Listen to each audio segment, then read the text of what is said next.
세계 민담 이야기 인도편.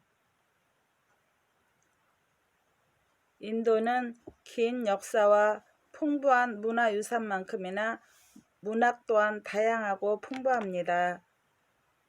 동화를 통하여 고대 인도 사회의 생활 풍습과 사고방식, 가치관의 일면을 알 수 있으며 시간과 장소는 다르지만 살아가는 지혜와 바르고 건전한 생활 자세, 참된 인간의 길을 배울 수 있을 것입니다. 영리한 수루발라. 돈 많은 한 농부가 항상 가난한 이웃 사람들의 피를 빨아먹고 지내고 있었습니다. 이러한 수탈을 당하고 있는 이웃 중에 한 목동이 있었어요. 그는 농부의 곡식을 거두어 들이는 일을 도와주기로 하고 그 대가로 송아지 한 마리를 받기로 했습니다. 일이 끝나고 계산을 맞출 때가 오자 농부는 자기의 약속을 뒤엎으면서 말했어요. 나는 너에게 아무것도 줄 수 없다. 갈 테면 가든지 너 맘대로 해라. 어쩔 수 없게 된 목동은 마을의 촌장한테 가서 도움을 청하기로 했습니다. 마을의 촌장은 아주 영리하고 약삭 빠른 사람이었습니다. 촌장은 농부와 목동의 말을 듣고 말했어요. 너희 두 사람에게 내가 3가지 질문을 하겠다. 정답을 맞히는 사람에게 송아지를 주겠다. 이 결정을 너희 모두 받아들이겠느냐? 두 사람은 대답했어요. 예, 받아들이겠습니다. 그러자 촌장이 말했습니다. 첫 번째 질문은 세상에서 가장 빨리 달릴 수 있는 게 무엇이냐 하는 것이고, 두 번째는 세상에서 가장 달콤한 것이 무엇이냐며, 세 번째는 세상에서 가장 부유한 사람이 누구냐 하는 것이다. 내일 이 시간에 두 사람 모두 이들 수수께끼의 답을 이야기해라. 농부와 목동은 각자 자기 집으로 돌아갔습니다. 질문에 대한 바른 대답을 찾기 위해 두 사람은 고민했습니다. 농부의 창백한 얼굴을 보고 그의 부인이 물었어요. 오늘 무슨 고민이 있나요? 왜 그러세요? 농부는 아내에게 모든 이야기를 들려주었습니다. 아내가 말했어요. 겨우 그런 문제로 고민하세요? 3가지 질문에 딱 맞는 대답을 내가 해드리죠. 그녀는 농부의 귀에 대고 몇 마디 귓속말을 해주었습니다. 아내의 말을 듣고 난 농부는 마음속으로 생각했어요. 이제 승리는 내 것이다. 집에 도착한 목동도 슬픔과 걱정에 빠져 있었습니다. 수심에 잠긴 아버지를 본 그의 딸 수르발라가 다짜고짜 물었어요. 아버지, 무슨 일이 있습니까? 슬픔에 잠긴 이유가 무엇이에요? 목동은 딸에게 모든 얘기를 들려주었습니다. 수르발라는 아름다운 만큼 머리도 명석했습니다. 다음날 그녀는 아버지의 복잡한 고민을 모두 풀어주었습니다. 농부와 목동이 촌장의 집에 도착했을 때 촌장은 먼저 농부에게 답을 물었습니다. 농부는 목청을 가다듬고 말했어요. 촌장님, 이 세상에서 가장 빨리 달리는 것은 저의 말입니다. 빠르기로는 어느 것도 제 말과 비교할 수 없어요. 또 저희 꿀벌통에서 꺼낸 꿀보다 더 달콤한 것을 아직까지 보지 못했습니다. 그리고 저보다 부자인 사람이 또 누가 있겠습니까? 저희 집 창고에는 늘 곡식이 가득 차 있으며 금고에는 돈과 금은 보화가 무더기로 쌓여 있습니다. 이 말을 하고 농부는 미소를 짓기 시작했습니다. 그때 촌장은 목동에게 물었습니다. 목동이 대답했어요. 촌장님, 상상력보다 더 빨리 갈 수 있는 것은 이 세상에 없습니다. 상상력은 눈 깜짝할 사이에 영국, 미국, 러시아를 여행할 수 있게 해주죠. 그리고 피곤에 지친 사람에게 물어보십시오. 이 세상에서 잠보다 더 달콤한 것이 어디 있느냐고. 꿀과 잠이 어찌 비교나 되겠습니까? 잠이 와서 꾸벅꾸벅 졸고 있는 사람에게 꿀을 줄 테니 일어나라고 해보십시오. 일어나지 않을 것입니다. 아무리 달콤한 꿀로는 잠을 대신할 수는 없을 것입니다. 또 어머니와 같은 돼지보다 더 부자인 것은 이 세상에 없습니다. 우리는 땅에다 곡식을 심고 땅에서 곡식을 거두어 수천 수만 루비를 벌어들입니다. 금도 역시 땅에서 나오는 것이죠. 남들과 겨루어서 모은 재산, 그리고 금과 은도 바로 대지의 은혜가 아니고 무엇이겠습니까? 촌장은 즉시 판결을 내렸습니다. 송아지는 목동의 것이다. 이 결정을 듣고 난 농부의 얼굴은 터진 고무풍선처럼 일그러지기 시작했습니다. 촌장이 목동에게 물었습니다. 자네에게 누가 명답을 알려주었는지 말해봐라. 목동은 처음에는 얼렁뚱땅 얼버무렸으나 촌장이 계속 고집하자 그는 대답해 주었어요. 모든 대답을 제 딸 수르발라가 알려주었습니다. 자네 딸 수르발라는 매우 영리한 것 같구나. 만일 그녀가 그렇게 영리한 것처럼 아름답다면 나는 그녀와 결혼하겠다. 그러니 결혼 전에 그녀를 한번 만나보고 싶다. 그녀를 나한테 데려오너라. 수르발라를 만난 촌장은 기쁨을 감추지 못했습니다. 그는 그녀의 영리함과 아름다움에 반해 그날로 수르발라와 결혼을 했습니다. 결혼하기 전에 촌장은 한 가지 조건을 붙였어요. 너는 내일에 절대로 간섭을 하지 말아라. 만약 그렇게 하지 않으면 당장 친정으로 돌려보내겠다. 수르발라는 이 조건을 받아들였습니다. 그리고 두 사람은 아주 행복한 인생을 보내기 시작했습니다. 수르발라는 늘 집안일에만 몰두했고 남편을 항상 즐겁게 해주었습니다. 한 번은 두 명의 농부가 싸움을 하다가 잘잘못을 따져보자며 촌장에게 왔습니다. 한 농부의 소가 시장에서 송아지를 낳았어요. 그 송아지는 뛰어다니다가 다른 농부의 마차 밑으로 기어들어갔습니다. 이때 다른 농부의 마음속에 나쁜 욕심이 생겼어요. 그래서 그는 송아지가 자기 것이라고 우겼어요. 촌장은 그에게 물었습니다.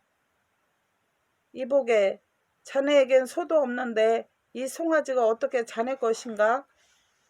그 농부는 대답했어요. 이 송아지는 저의 마차에서 태어났습니다. 판결을 내릴 때 촌장의 관심은 다른 곳에 있었습니다. 그는 말했어요. 송아지는 송아지가 서 있었던 그 마차의 주인의 것이다. 이 결정을 보고 수르발라는 몹시 창피하고 부끄러웠습니다. 그녀는 송아지의 진짜 주인을 안심시키면서 말했습니다. 당신은 물고기 잡는 그물을 하나 가져오십시오. 저녁에 촌장의 집으로 돌아오는데 그 농부가 그의 집 앞에서 물고기를 잡는 그물을 펴놓고 앉아있는 것을 보고 촌장을 물었어요. 여보게, 여기서 뭘 하고 있나? 농부가 대답했습니다. 예, 촌장님, 물고기를 잡고 있습니다. 촌장이 물었어요. 물고기? 이 마른 땅에서 물고기를 잡는다니?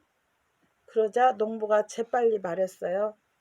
예, 촌장님, 만약 우마차가 송아지를 낳을 수 있다면 마른 땅에도 물고기가 나올 수 있습니다. 이 말을 듣고 촌장은 자신의 잘못 내린 판정을 뉘우쳤습니다. 촌장은 농부에게 물었어요. 이런 방법을 누가 가르쳐 주었나? 농부는 처음에는 얼버무렸으나 결국 그는 대답을 할 수밖에 없었습니다. 촌장은 몹시 화가 났어요. 집에 가자마자 그는 부인에게 따졌습니다. 수르발라, 당신은 우리가 결혼하기 전에 약속할 조건을 왜 지키지 않았소? 내일 당장 친정으로 돌아가시오. 그리고 원한다면 추억을 위해 당신이 가장 좋아하는 물건 하나를 가져가도 좋소. 그날 밤 수르발라는 남편이 가장 좋아하는 음식을 맛있게 만들어 두었습니다. 남편은 음식을 너무 많이 먹어 의자에 앉은 채 그만 잠이 들어버렸습니다. 수르발라는 그를 깨우지도 않고 의자에 앉힌 채 마차에 싣고 친정으로 갔습니다. 다음날 촌장이 눈을 떴을 때 그는 자신이 목동에 우두먹집에 와 있는 것을 알았어요. 그는 소리를 질렀습니다. 이게 어찌 된 일이냐? 수르발라가 말했습니다. 별것 아닙니다, 서방님. 아무것도 아니에요. 당신은 저에게 가장 좋아하는 물건을 하나 가져가도록 허락해 주셨습니다. 그래서 저는 그것을 가져온 것뿐이에요. 촌장은 순간적으로 깜짝 놀랐습니다. 이윽고 그는 큰 소리로 웃었습니다. 수르발라는 그를 무릎 꿇게 하였던 것입니다. 남편이 말했습니다. 수르발라, 당신은 나보다 훨씬 영리하고 현명하구려. 자, 어서 우리 집으로 갑시다.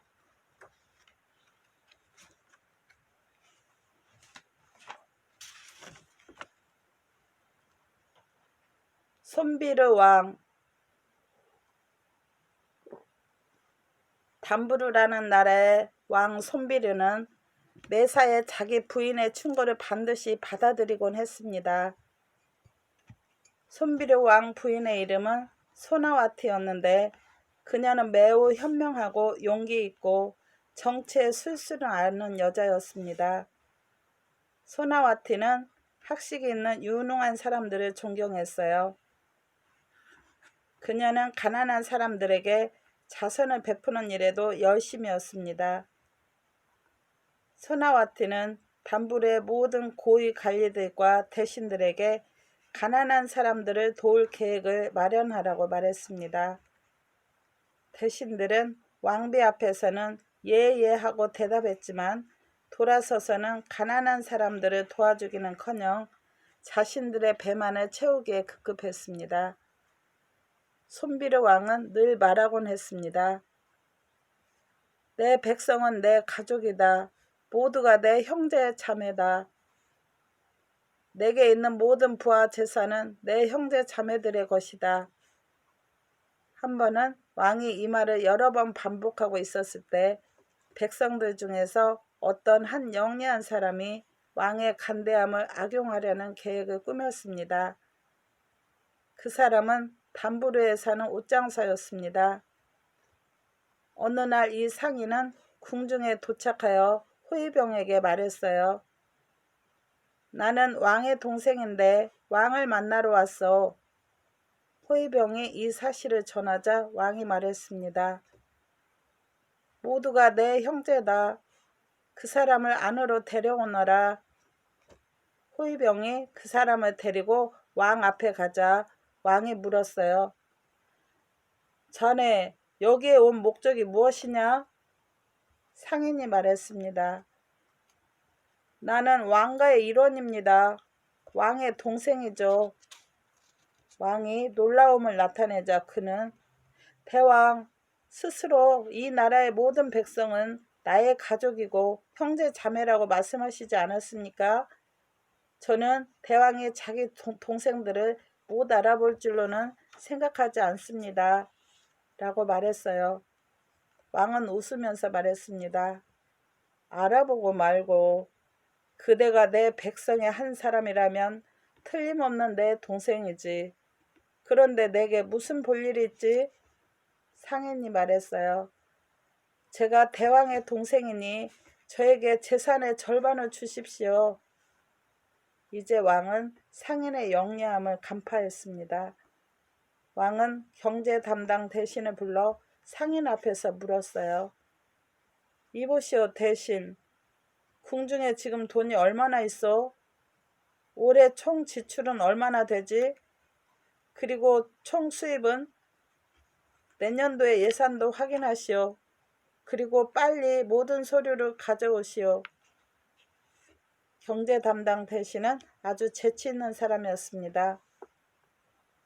그는 모든 상황을 즉시 알아차렸어요. 그는 마음속으로 그 상인을 잘 교육시켜야겠다고 생각했습니다. 왕은 상인들에게 다음날 궁중으로 들라고 명령했습니다. 왕은 이 모든 사실을 왕비인 소나와트에게도 들려주었어요. 왕비는 현명했습니다. 그녀는 왕에게 말했어요. 이 영리한 상인한테서 돈을 얻어내어 가난한 백성들에게 나누어 줍시다. 왕비는 상인이 왕의 간대함을 악용하여 옳지 않은 이득을 보려 한다는 것을 알아차렸습니다. 다음날 상인이 왕 앞에 왔을 때 경제 담당 대신도 장부책을 갖고 그곳에 도착했어요. 손비르 왕이 경제 담당 대신에게 모든 명세서를 요구하자 그가 말했습니다. 대왕님, 담부르의 전 노동자들이 임금 인상을 강력히 요구하고 있습니다. 또 다른 계층들도 이런저런 요구사항들을 내놓고 시위와 파업으로 위협을 하고 있어요. 이웃 나라들의 압력도 점차 늘어가고 있습니다. 그들은 우리를 침략할 계획을 세우고 있습니다. 이러한 모든 상황을 고려해 볼 때 예산이 크게 부족할 것으로 염려됩니다. 상인은 잠자코 서서 경제 담당 대신의 보고를 하나하나 듣고 있었습니다. 경제 담당 대신은 왕에게 한층 더 어렵고 위험한 상황을 말하고 있었습니다. 그는 말했어요. 앞으로 5년까지는 백성들의 식량을 완전히 충족하기도 어려울 만큼 인구가 날로 증가하고 있습니다. 저의 생각으로는 전하께서 이 동생분에게 우리를 도와주도록 부탁해 주셨으면 합니다. 이분이 자기 재산의 절반을 우리에게 준다면 우리는 더할 나위 없이 고맙겠습니다. 만약 이분이 이 나라 재산의 절반의 주인이라면 나라가 어려운 처지에 처했을 때는 자기 재산의 절반을 국가에 내놓는 것도 이분의 의무가 아니겠습니까? 경제 담당 대신의 말을 듣고 상인의 허망된 욕심은 일순간에 물거품이 되었습니다. 그는 즉시 그곳에서 도망쳐 다시는 그곳에 나타나지 않았습니다. 손비르 왕은 경제 담당 대신에게 무척 고마워했습니다.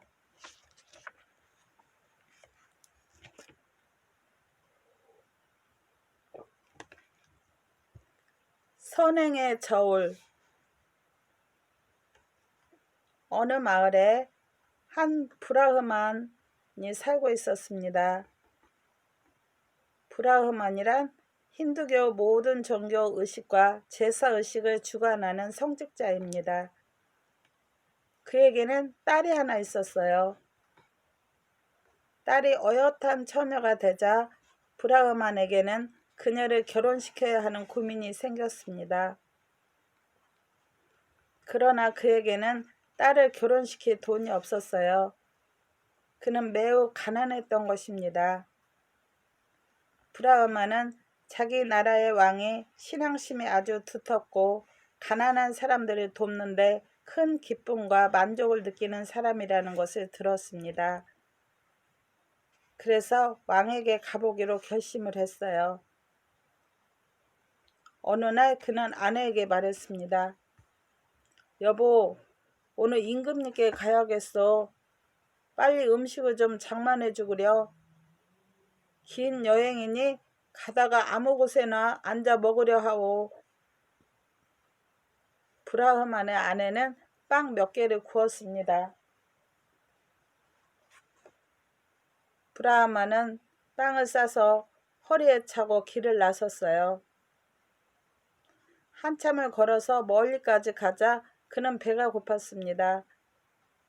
길가에 샘이 있는 곳이 보였어요. 빵을 먹고 쉬기 위해 그는 그곳에 앉았습니다. 샘물에 손과 얼굴을 씻은 그는 식사를 하기 위해 허리에 찬 빵을 꺼냈습니다. 이러는 동안 암캐 한 마리가 다가왔어요. 암캐는 아주 야윈 모습이었습니다. 그 암캐는 끙끙 앓는 소리를 내며 꼬리를 흔들기 시작했어요. 그 암캐는 아주 슬픈 눈빛으로 브라흐만을 쳐다보고 다시 애원하는 눈빛으로 빵을 쳐다보았습니다. 브라흐만은 그 암캐가 며칠 전부터 굶었다고 생각했어요. 새끼들에게 젖을 먹인 탓인지 그 암캐의 배는 훌쭉해 있었습니다. 브라흐만은 빵을 먹을까 아니면 암캐에게 줄까 하고 생각을 했습니다. 결국 그는 어려운 상황에 처했을 때 돕는 것이 인간의 첫 번째 의무라고 느끼고 비록 자신이 굶게 되더라도 암캐에게 빵을 주어야겠다고 생각했습니다. 브라흐만은 빵 한 개를 꺼내 암캐 앞에 던져주었어요. 암캐는 그 빵을 단번에 먹어치웠습니다. 그러고 나서 암캐는 다시 브라흐만의 얼굴을 쳐다보기도 하고 빵을 쳐다보기도 했습니다. 브라흐만은 암캐의 배가 아직 차지 않았고 빵을 더 원하고 있다고 생각했어요. 그래서 빵 하나를 더 꺼내어 암캐 앞에 던져주었습니다. 암캐는 한순간에 그것도 삼켜버렸어요. 그래도 암캐의 시장기는 가시지 않았습니다. 브라흐만은 빵을 하나 더 암캐에게 주었어요. 이리하여 브라흐만은 빵을 모두 암캐에게 주었습니다. 그러나 브라흐만 자신도 배가 고팠습니다. 물을 마시고 다시 길을 재촉해야 했습니다. 배고픔과 피로에 지친 브라흐만은 마침내 궁궐에 도착했어요. 왕은 늙은 브라흐만에게 그가 온 까닭을 물었습니다. 브라흐만은 자신의 딱한 사정을 이야기하고 딸의 결혼에 대한 도움을 요청했습니다. 왕이 물었습니다. 그대는 어떤 선행이라도 했는가? 만약 했다면 말해보라. 내가 그 선행을 사겠노라. 저울의 한쪽에 그대의 선행을 올려놓고 다른 쪽에는 내가 돈을 올려놓겠다. 저울의 양쪽 끝이 균형을 이루게 되면 돈은 그대 것이 되고 선행은 내 것이 될 것이네. 브라흐만은 자기가 행한 선행을 떠올리기 시작했습니다. 한참을 생각한 후 브라흐만은 암캐에게 빵을 준 것 외에는 그가 선행을 한 것이 없다는 생각이 들었어요. 그는 그 선행을 저울의 한쪽에 올려놓았습니다.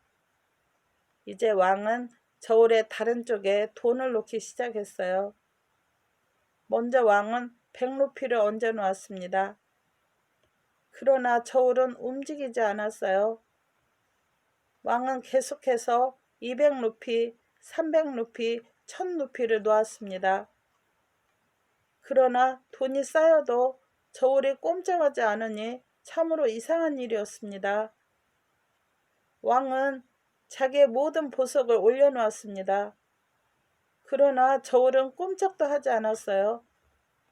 결국 마지막에는 왕이 자기의 왕관을 올려놓았지만 그래도 저울은 올라가지 않았습니다.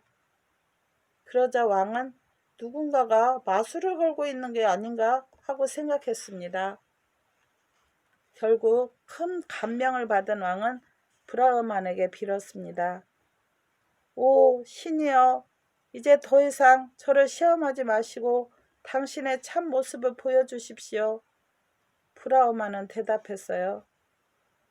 대왕님, 저는 신이 아닙니다. 가난한 브라우만일 따름입니다. 저는 오늘날까지 별반 선행을 하지 못했어요. 집을 떠나 이곳으로 오다가 길에서 굶주린 암캐를 만나게 되었습니다. 저는 그 암캐에게 빵을 모두 주었습니다. 저는 배고픔을 참아야 했어요. 이것이 저의 선행입니다. 이것을 저는 저울에 올려놓았습니다. 왕은 신하들에게 물었습니다.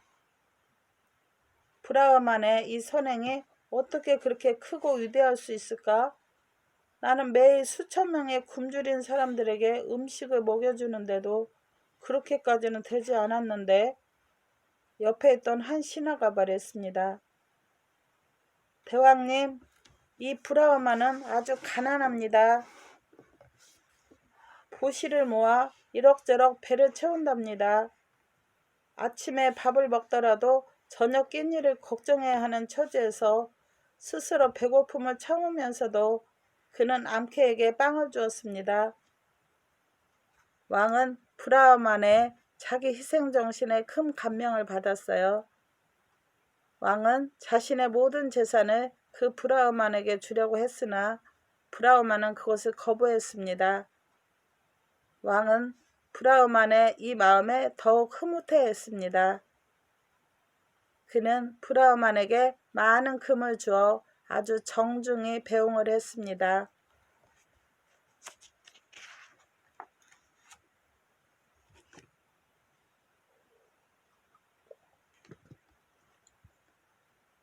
교활한 장님들.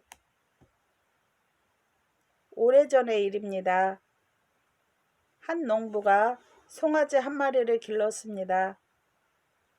송아지는 토시토시 살이 찌고 빛깔도 고와 아주 아름다웠습니다. 농부는 자기 자식보다도 송아지를 더 아끼고 있었어요.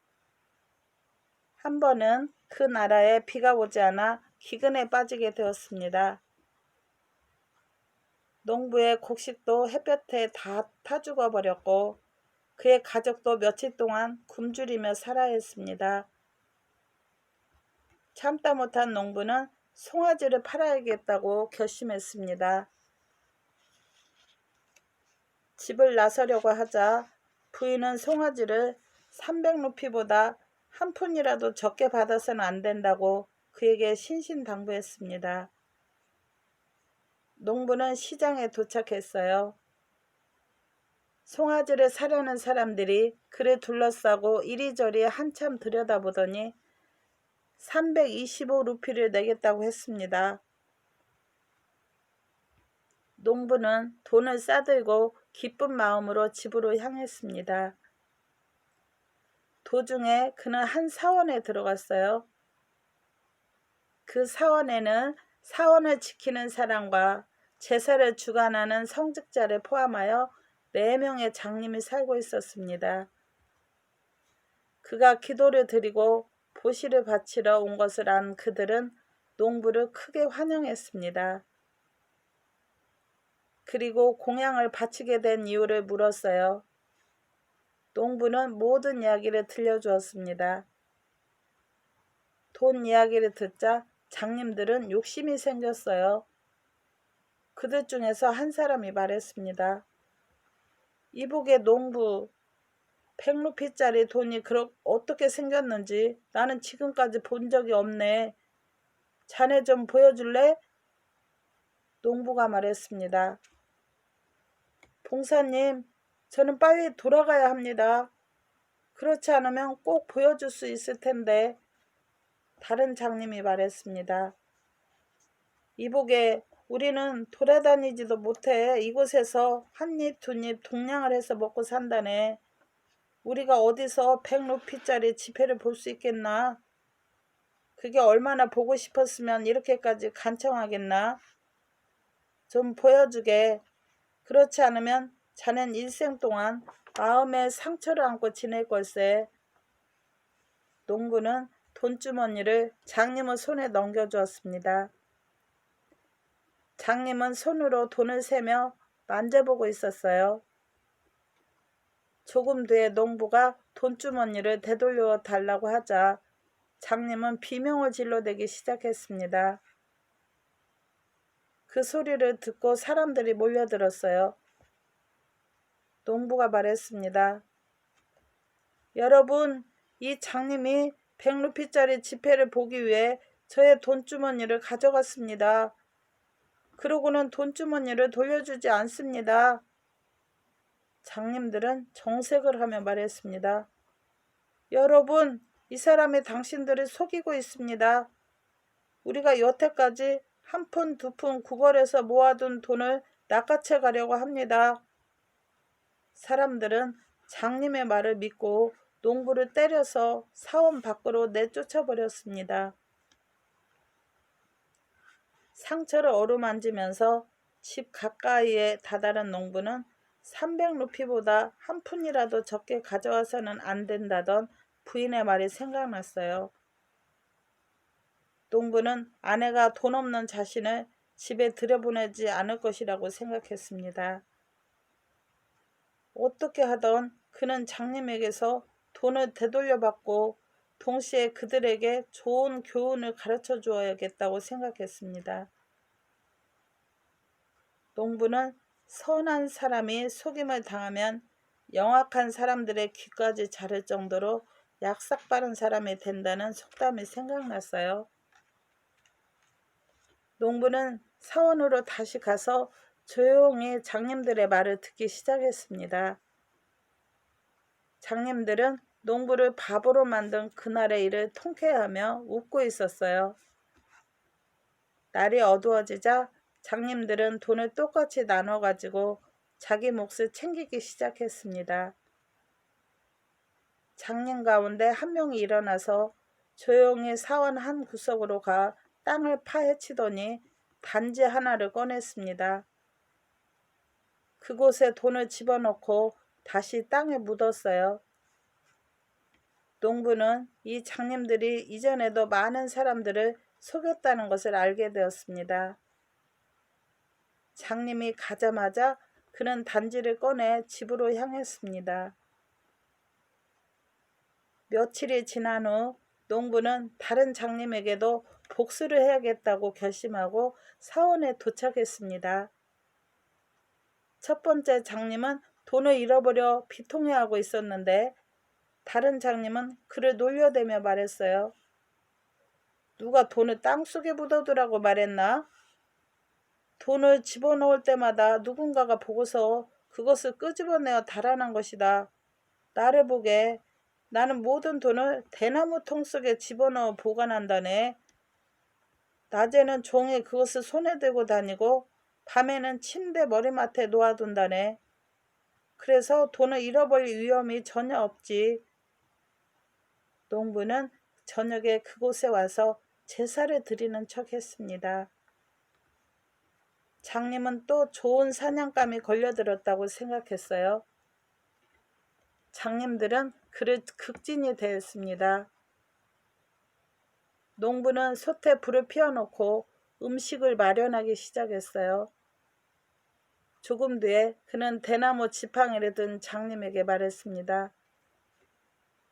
봉사님, 제사를 올리기 위해 건포도를 구하러 시장에 가려고 합니다. 곧 돌아올 테니 좀 봐주십시오. 농부는 구석에 가만히 서 있었습니다. 잠시 후 그는 거기서 소리를 질렀어요. 봉사님, 개가 준비해 놓은 제사 음식을 먹고 있습니다. 어서 쫓아내십시오. 그는 다시 장님 쪽으로 뛰어가 봉사님, 지팡이 좀 주십시오. 개를 혼내주겠습니다. 라고 다급히 말했습니다. 농부는 지팡이로 두세 번 땅을 치고는 그곳에서 사라졌습니다. 농부는 한 사람 또 한 사람에게 복수를 했으나 그곳에 만족하지 않았어요. 열흘 뒤에 그는 다시 그곳으로 갔습니다. 돈을 잃은 장님의 눈에서는 아직도 눈물이 마르지 않았어요. 세 번째 장님이 그를 설득하고 있었습니다. 친구야, 이제 울고불고 한들 무슨 소용이 있겠는가? 자네가 돈을 도둑 맞을 만큼 그렇게 아무 곳에나 두지 않았는가? 돈을 보관하는 데는 나는 아주 확실하다네. 나는 돈을 자루에 넣어 낮에는 그것을 목에 걸고 다니고 밤에는 이것을 땅에다 잘 묻어두지. 그리고 자루에 줄을 달아 그 줄을 손에 끼우고 잠을 자지.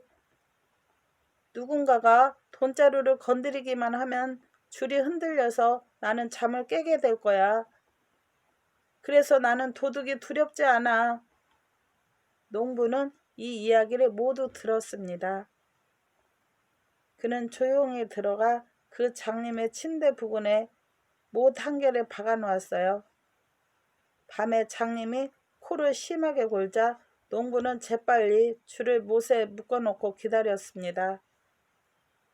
갈증이 난 장님이 일어나 물을 먹으러 가자 농부는 그의 돈자루를 들고 여유 있게 집으로 갔습니다. 장님은 다시 줄을 움켜쥐고 잠을 잤습니다. 아침에 장님이 돈자루를 가지러 줄을 따라 갔을 때 그의 손에는 굵은 못이 와 닿았어요. 장님은 분통이 터져 몸져 눕게 되었습니다. 농부에게는 많은 돈이 모였습니다. 그러나 그는 앞으로 그들이 또 다른 사람들을 속이지 않도록 하기 위해 네 번째 장님에게도 복수를 하기로 했습니다. 우연히 그날도 장님들은 돈을 잃어버린 이야기를 하고 있었어요. 네 번째 장님은 자기가 가장 영리한 채 하면서 그들에게 설명을 하고 있었습니다. 자네들은 모두 돌대가리야. 그렇게 하여 돈을 어떻게 잘 보관할 수 있겠나? 누군가가 자네들을 노리고 있다가 돈을 낚아채 가버렸네.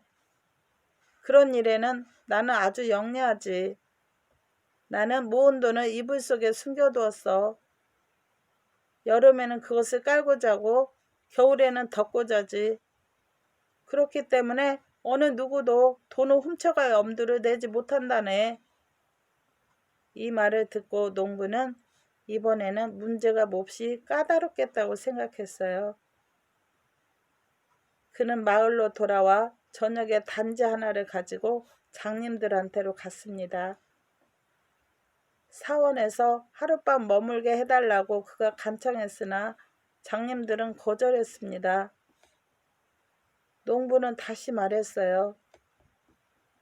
봉사님, 저는 한의사입니다. 100년 전에 한 성인이 우리 할아버지에게 눈병을 고치는 처방을 가르쳐 주었습니다.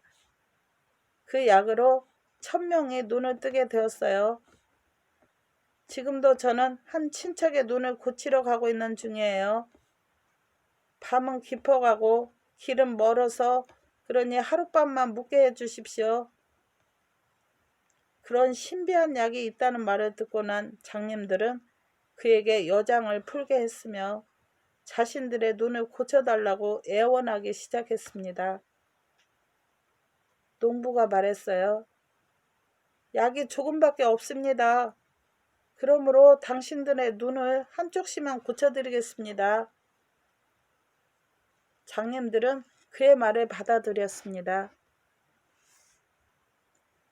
농부는 뚜껑에 닫힌 단지를 네 번째 장님에게 건네주며 말했어요. 봉사님, 잠시 시장에 가려고 합니다. 한 가지 물건을 잊고 가져오지 않았어요. 이 단지를 잘 보관해 주십시오. 곧 돌아오겠습니다. 농부는 문가에 숨었습니다. 그 장님은 또 다른 욕심이 생겼어요. 그는 단번에 자신의 두 눈을 고쳐야 되겠다고 생각했습니다. 이렇게 생각한 그는 이불을 푹 뒤집어 쓰고 단지 뚜껑을 열기 시작했습니다. 농부는 단지 속에 말벌들을 집어넣어 두었습니다. 뚜껑이 열리자마자 말벌들은 장님을 마구 쏘아댔습니다. 장님은 고통에 몸부림치며 이불을 한쪽으로 걷어차 버렸습니다. 그러고는 소리를 지르며 밖으로 도망쳤어요. 농부는 이 모습을 지켜보고 있었습니다. 한참 후 그는 이불을 가지고 유유히 사라졌습니다. 이렇게 해서 4명의 장님들은 자신들이 저지른 죄에 대한 대가를 톡톡히 치르게 되었습니다.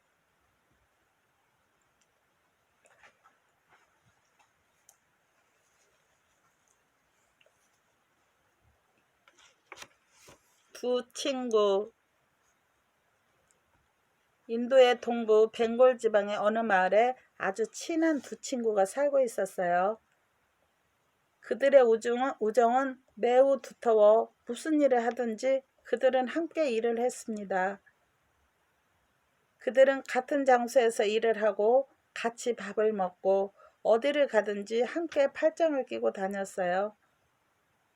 마을 사람들은 모두 그들의 우정을 크게 칭찬했으며 다른 마을 사람들에게 아름다운 우정의 본보기로 자주 들먹이고 있었습니다.